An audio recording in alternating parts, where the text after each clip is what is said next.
You think your weakness makes you powerless. That's the lie they need you to believe. While you apologize for existing, others are using vulnerability as a weapon, and you're their practiced target. You've been conditioned to believe weakness is something to overcome. The self-help industrial complex has sold you a lifetime subscription to the idea that your flaws are problems requiring solutions, that your insecurities need healing, your inadequacies need strengthening, your vulnerabilities need protective armor. This is the most profitable lie ever constructed, because while you're busy trying to eliminate your weaknesses, those who understand power are doing the opposite. They're cultivating them, weaponizing them, turning them into concealed arsenals that detonate when you least expect it. Every apex predator in nature understands this doctrine instinctively. The opossum doesn't actually die when threatened. It performs death so convincingly that predators lose interest, creating the window to escape or counterattack. Certain species of octopus deliberately sever their own limbs to distract predators, while the brain escapes to regenerate. The anglerfish dangles what appears to be wounded prey in the darkness, luring hunters into striking range of jaws they never see coming. Nature doesn't reward authentic vulnerability. It rewards strategic vulnerability, the calculated performance of weakness that creates lethal advantage. Human systems operate on the same biological firmware. Intelligence operatives spend years performing incompetence to gain access to power structures that would never admit someone competent enough to threaten them. Corporate strategists deliberately tank their division's quarterly numbers to lower executive expectations, then execute flawlessly when the stakes are existential, receiving disproportionate credit because everyone expected failure. Political operatives feign ideological moderation to avoid scrutiny while building the coalition that eventually seizes control. Your weakness is not your liability. Your honesty about your weakness is. The moment you signal genuine vulnerability, you've handed every observer in your environment a detailed schematic of exactly where to apply pressure. But when you perform weakness, when you strategically amplify certain inadequacies while concealing your actual capabilities, you transform yourself from a readable target into an unpredictable threat. Machiavelli understood this centuries ago. Everyone sees what you appear to be. Few experience what you really are. The gap between appearance and reality is not deception for its own sake. It's the fundamental architecture of strategic survival. Your genuine weaknesses are raw material. Your performed weaknesses are weapons. And the person who cannot distinguish between the two will spend their entire life being honest about vulnerabilities while wondering why dishonest people keep winning. The human brain is not designed to detect strategic weakness. It's designed to exploit obvious weakness. When someone perceives you as inferior, their neurochemistry betrays them. Their anterior cingulate cortex, the region responsible for threat assessment, downregulates. Dopamine floods their reward pathways because perceived superiority triggers the same chemical cascade as sexual conquest or territorial victory. They don't choose to let their guard down. Their limbic system forces them to. This is not theory. This is measurable neurological fact. A negotiator who appears emotionally fragile extracts better terms than one who appears stoic, because the stoic opponent triggers defensive vigilance while the fragile one triggers exploitative aggression, and aggression requires exposure. The moment your opponent commits to exploiting your weakness, they've revealed their strategy, their timing, and their assumptions about your capabilities. You haven't lost information. You've acquired it.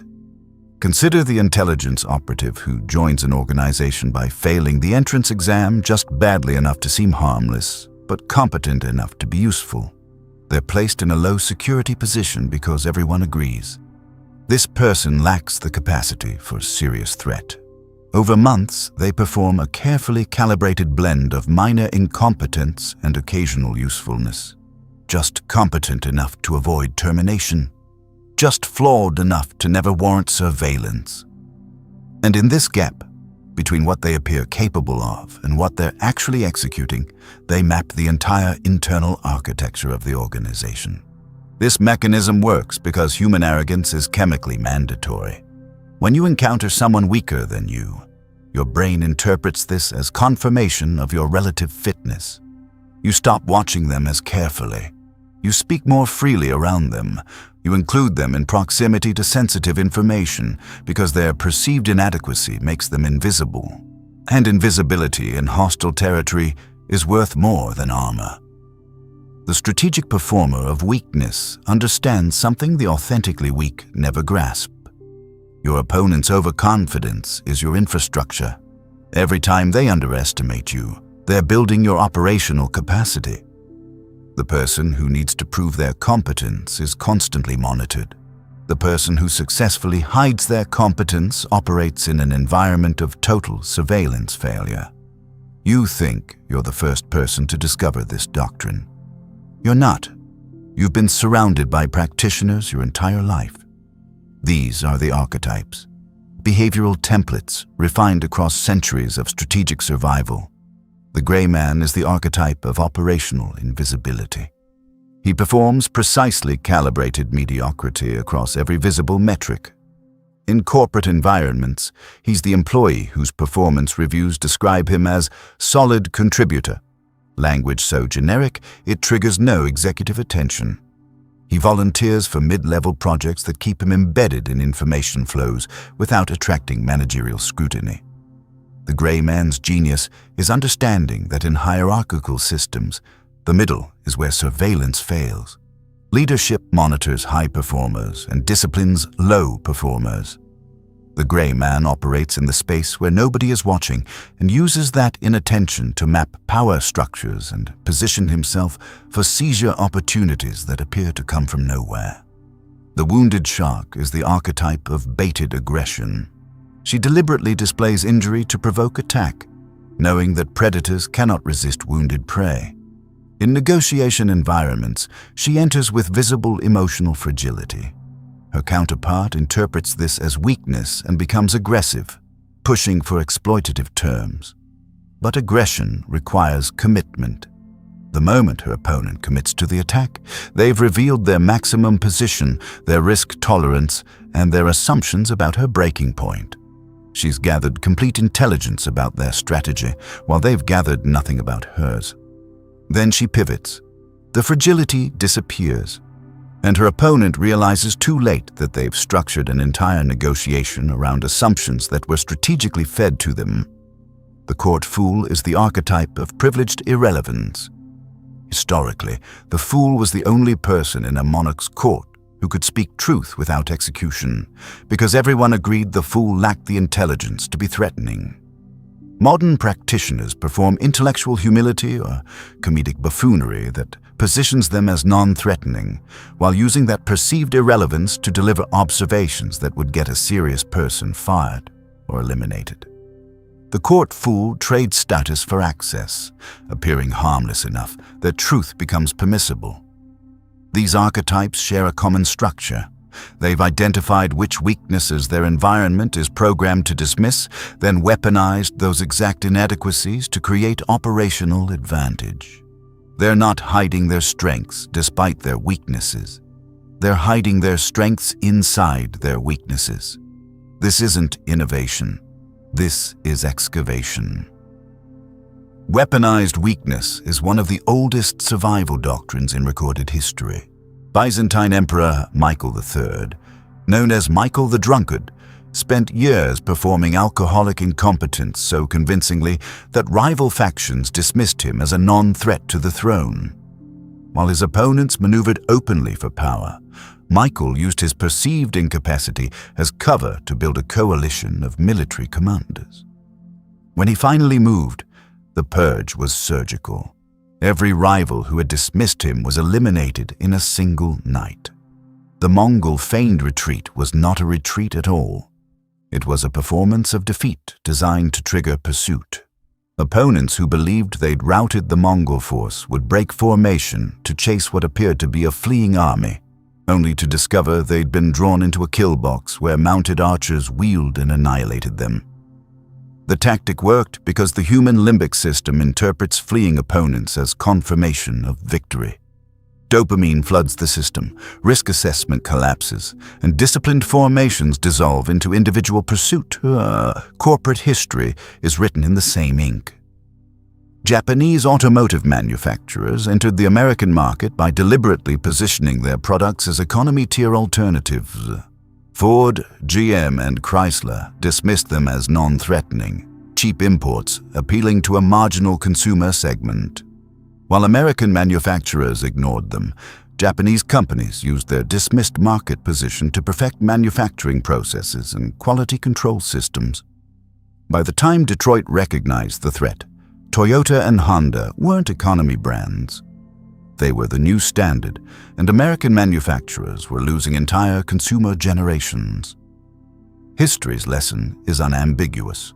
Civilizations fall not to stronger opponents, but to those who successfully performed weakness until the moment of irreversible commitment. Rome didn't fall to armies that announced their strength. It fractured under pressure from forces it had dismissed as barbarian and primitive. Power transfers from the transparent to the opaque, from those who signal their capabilities honestly to those who understand that honesty and capability assessment is voluntary intelligence sharing with your opponents. Theory without application is intellectual entertainment for people who will never hold power. The Transmutation Protocol converts authentic weakness into deployable weaponry through 3 sequential phases. Phase 1. Identification without self-deception. You cannot weaponize what you haven't cataloged.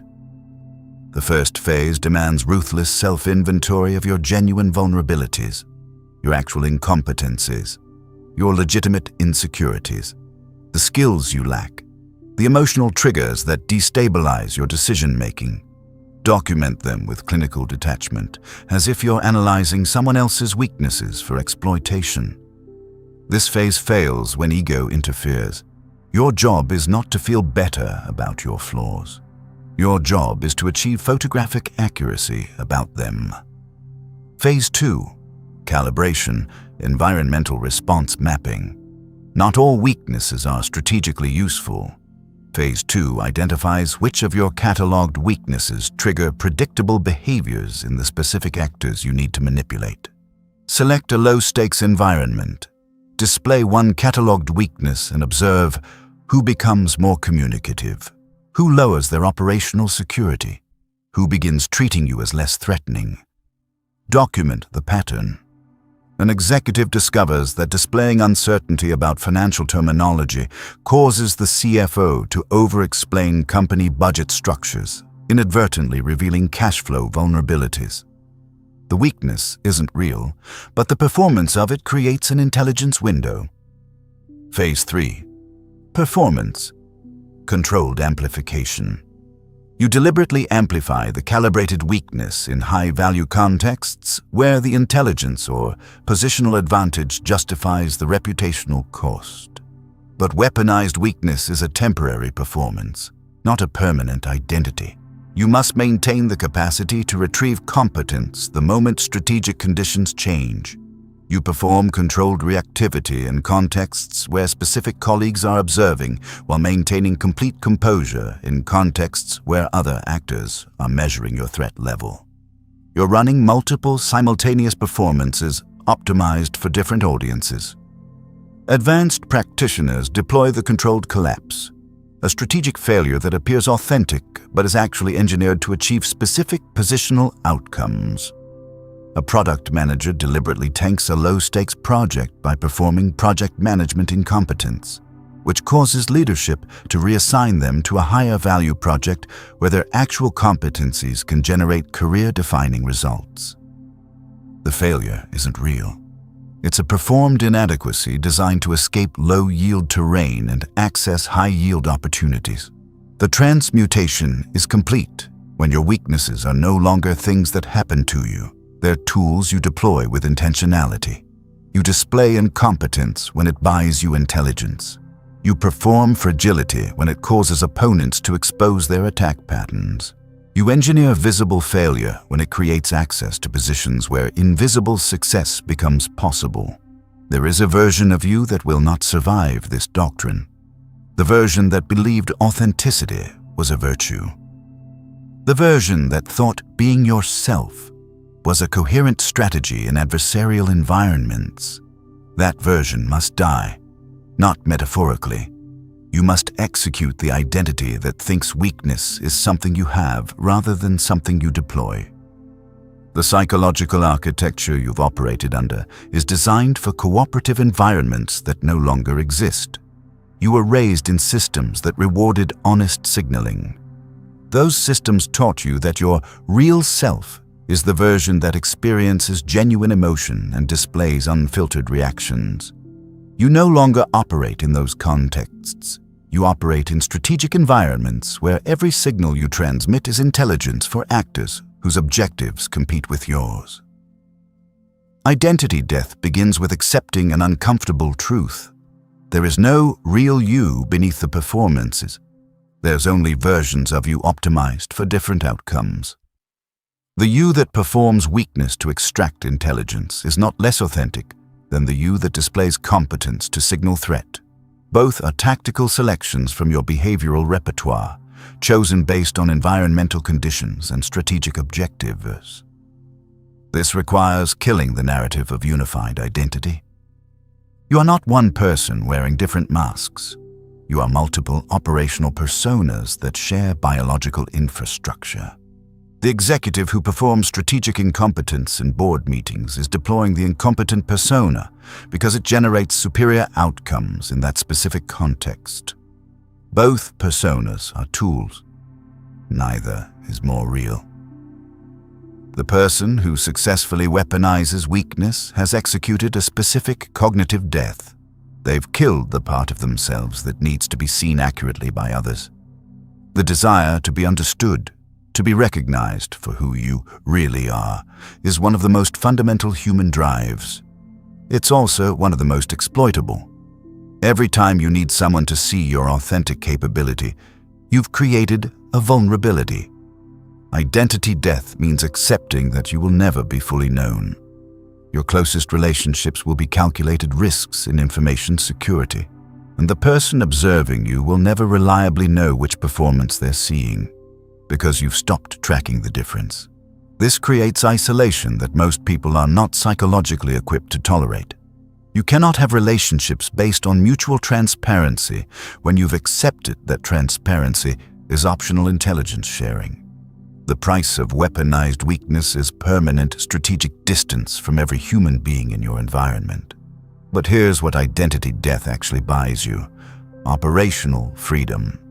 The moment you stop needing to be seen accurately, you can be seen however serves your objectives. You're no longer constrained by the question, is this who I really am? You become fluid, adaptive, illegible to threat assessment systems designed to categorize stable identities. This is the terminal decision point.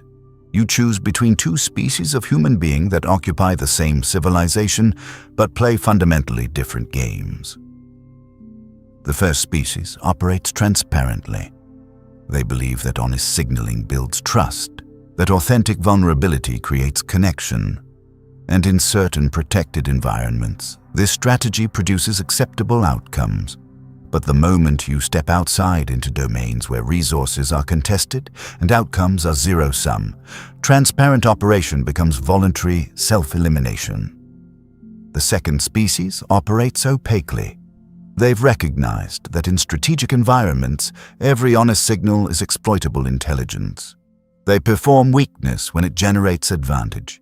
They conceal capability when revelation creates vulnerability. This species plays the actual game that the transparent species refuses to acknowledge exists. You cannot be both. Once you've weaponized weakness successfully, once you've watched an opponent lower their guard because they believed your performance, you cannot return to naive authenticity. You'll try, but the part of your brain that learned to calculate advantage from every interaction will keep running those calculations anyway. This is the cost. Not guilt, not moral corruption, permanent strategic consciousness. You lose the ability to interact without analysis. Every conversation becomes data collection. Every relationship carries the question of what intelligence you're sharing and what you're gathering. Some people experience this as liberation. Others experience it as isolation that has no cure. But choosing to remain transparent doesn't preserve your humanity. It just ensures you'll be eliminated by people who made the opposite choice. The person who refuses to weaponize weakness in a system where others already do isn't morally elevated. They're just operating with an incomplete tactical toolkit while facing opponents with full operational capacity. The world does not have a separate league for people who want to play honestly. There's one game. Some players signal their moves transparently and get predicted into irrelevance. Other players understand that legibility is suicide and operate accordingly. If you walk away from this doctrine, you will spend the rest of your life watching people you're more competent than outmaneuver you. You will see positions you're qualified for go to people who are worse at the job, but better at performing the weakness that got them past gatekeepers.